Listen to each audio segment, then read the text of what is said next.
The old payphone near Quai des Belges dangled by its cord, swaying in the salt-heavy wind. It wasn't a call that came through that night, but a silence, a 60-second window of open-line breathing that recorded onto a police scanner, punctuated only by the rhythmic thud of waves against stone and a single, metallic click. In the morning, the receiver was still swinging, but the man who had been seen standing there, a high-ranking ministry official with a briefcase full of state secrets, had simply vanished into the mist. All that remained tucked into the coin slot was a damp, handwritten note containing a string of nonsensical numbers and a single phrase: "The sea does not forgive a broken oath." The mist in Marseille isn't like the fog in Paris. It's thick, industrial, and smells of diesel and rotting kelp. Jean-Luc Beaumont wasn't the kind of man who frequented the docks, especially not at an hour when the only people awake were the ones who didn't want to be found. As a deputy director of internal security, his life was measured in polished marble hallways and leather-bound dossiers, yet witnesses placed him at the viewport, looking frantic, his tailored overcoat fluttering like a broken wing. He was clutching a briefcase that contained the blueprints for France's naval defense infrastructure, a weight that seemed to be dragging him toward the water's edge. Even before he disappeared, when the police arrived, 3 hours after the silent call, they found his black Citroën parked haphazardly on a restricted pier, the driver's side door flung wide. There were no signs of a struggle, no blood, no spent casings, no scuff marks on the damp pavement, just a trail of wet footprints that led from the car to the edge of the pier and abruptly stopped. It was as if Beaumont had walked to the very brink of the Mediterranean and stepped off into the air, or, perhaps, into a waiting vessel that left no wake. The local gendarmes felt a prickle of unease. This wasn't a standard missing person case. It was a hole in the fabric of the state. The investigation was immediately hijacked by the SD, the French intelligence service, who descended on Marseille like a swarm of vultures. They didn't care about Beaumont's welfare. They cared about the coded letter found at the payphone, the numbers 8, 14, 2, 20. Didn't match any known military cipher or diplomatic code used by the Republic. Forensic analysts spent 48 hours straight in a windowless room trying to break the sequence, while field agents interrogated the dock. The men of the coast, hardened by decades of smuggling and silence, offered nothing but shrugs and averted eyes, claiming the fog was too thick to see anything but their own hands.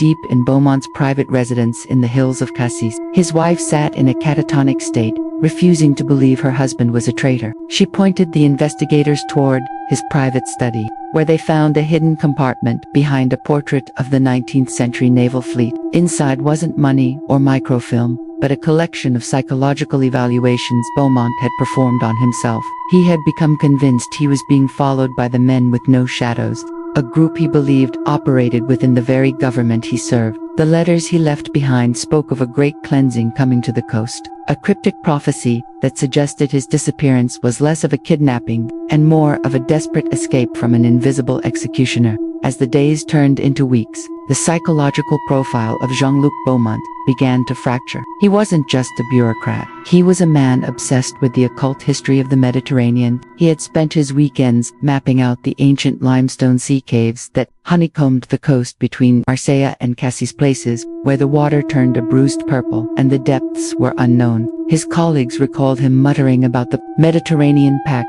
an alleged shadow network of high-ranking officials who had struck a deal with organized crime syndicates during the war to maintain order in the ports. The lead investigator, a man named Detective Varga, began to suspect that the coded letter wasn't a message to Beaumont, but a message from his past. Varga tracked down a retired harbor master who remembered a similar string of numbers appearing on the side of a freighter that sank under mysterious circumstances in 1958.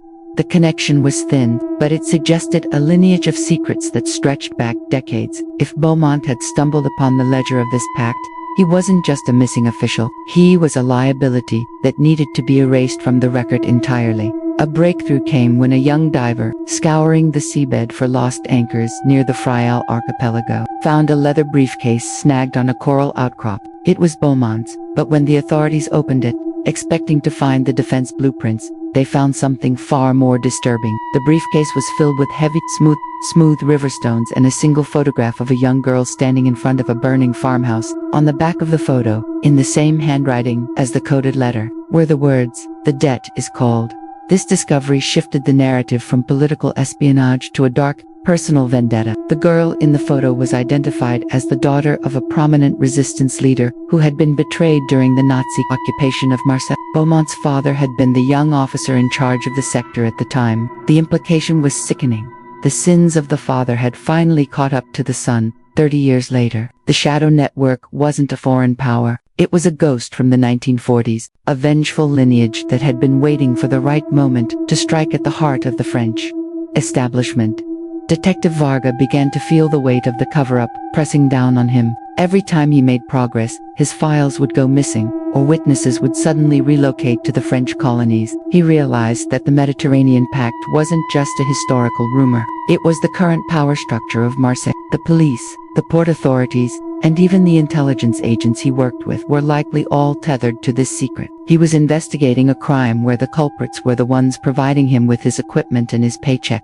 One night, Varga returned to his apartment to find a single white carnation on his pillow, the traditional symbol used by the Marseille underworld to signify a funeral. He didn't flee. Instead, he returned to the docks at midnight, hoping to find the source of the silent payphone call. He stood in the exact spot where Beaumont was last seen, watching the black water churn. He noticed that the numbers from the coded letter 8, 14 to 22 corresponded perfectly to the coordinates of a specific lighthouse that had been decommissioned years ago. It was a beacon that led to nowhere, situated on a jagged rock known as the Devil's Tooth.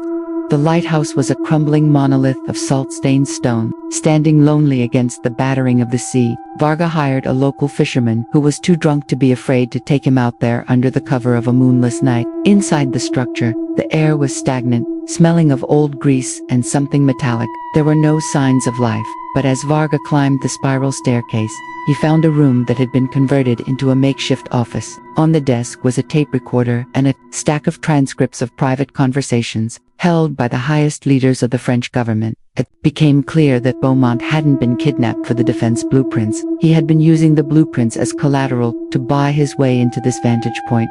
He wanted to expose the pact from the inside, but the transcripts showed that Beaumont wasn't a hero. He was a man being broken by psychological manipulation. The recordings were filled with a low-frequency hum and a voice, cold and distorted, whispering to Beaumont that his wife was dead, that his country was a lie, and that his only salvation was the water. It was a high-tech gaslighting operation designed to drive a high-ranking official to suicide. Varga's investigation hit a wall of absolute silence when he tried to trace the equipment found in the lighthouse. The serial numbers had been filed off, and the electronics were of a grade only available to the military. It was then that the first major twist began to unfurl. The shadow network wasn't a group of criminals or vengeful ghosts. It was a rogue department within the SDECE itself, a cleaner unit designed to remove officials who had become too moral or too curious about the dark funding of the state.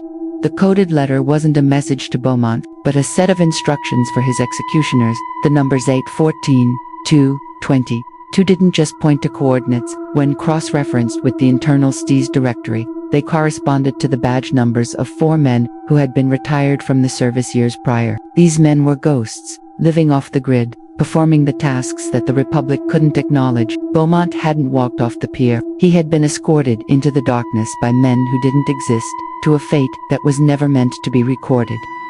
As Varga sat in his office, piecing together the final trail, he received a package with no return address. Inside was a small, silver key and a map of the limestone caves Beaumont had been studying. The map had a single X marked deep within a subterranean chamber that was only accessible during the lowest tide of the year. Varga realized that the tide was at its lowest point that very night. He drove to the cliffs, his heart hammering against his ribs, feeling the eyes of the city watching his every move. He descended into the caves, his flashlight beam cutting through the damp darkness. The walls were slick with moss and ancient salt deposits. As he reached the marked chamber, he found something that stopped his breath. It wasn't a body, it was a meticulously organized archive of every secret the Mediterranean Pact had kept since the war. Names, dates, amounts of money laundered, and the true reason for Beaumont's father's betrayal. But as he reached for a folder, he heard the sound of heavy boots echoing against the stone. He wasn't alone. The twist was a cold blade to the heart of the investigation. As Varga turned, the flashlight beam caught the face of the man standing in the cave entrance. It was Beaumont. He wasn't dead. and he hadn't been kidnapped. He was standing there, looking older, his hair white, but his eyes were sharp and filled with a terrifying clarity. He explained that the disappearance was his own design, a way to lure the cleaners into the open and trap them. He had spent the last few weeks in the shadows, watching as the SDACE tried to find him, realizing they were the ones who had been compromised. But then, Beaumont's face contorted with a sudden, sharp grief. He told Varga that he had succeeded in exposing the network, but at a cost he never anticipated. He hadn't sent the package to Varga. He hadn't sent the key. Someone else had lulled both the hunter and the hunted into this cave. The realization hit them both at the same time. The archive was a bait, and the chamber was a tomb. The sound of the boots wasn't coming from the entrance. It was the sound of a heavy, steel bulkhead being slammed shut and locked from the outside. The full truth of the Marseille disappearance is a story of a double-cross that went deeper than the ocean floor. The cleaners weren't working for a rogue unit. They were working for the very man Varga had trusted most, his own superior at the precinct. The entire investigation had been a choreographed play to bring Beaumont out of hiding and to silence Varga, the only man who had actually connected the dots. The great cleansing Beaumont had written about wasn't a prophecy. It was the name of the operation to erase everyone involved in the Pact's discovery. When the tide rose that night, it filled the limestone chambers with silent, relentless force. The disappearance of Jean-Luc Beaumont was officially closed as a suicide due to mental instability, and Detective Varga was reported as a missing person, presumed to have fled the country after a breakdown. The archives were never found, and the coded letter was burned in a fireplace in a secure government building. The Mediterranean remains a graveyard of secrets, its waves washing over the truth of what happened in the dark under the docks of Marseille. The most disturbing part of the 1974 mystery isn't the missing official or the corrupt network, but the fact that the silence worked. No one came looking for the men in the cave, and the fog eventually cleared, leaving the city exactly as it was before, indifferent and cold. Somewhere beneath the crashing waves of the Devil's Tooth, a silver key still lies in the silt, waiting for a hand that will never reach for it. Sometimes, the most haunting secrets aren't the ones we can't solve, but the ones we were never meant to survive. The sea has a way of keeping what is given to it, especially when the gift is a man who knew too much.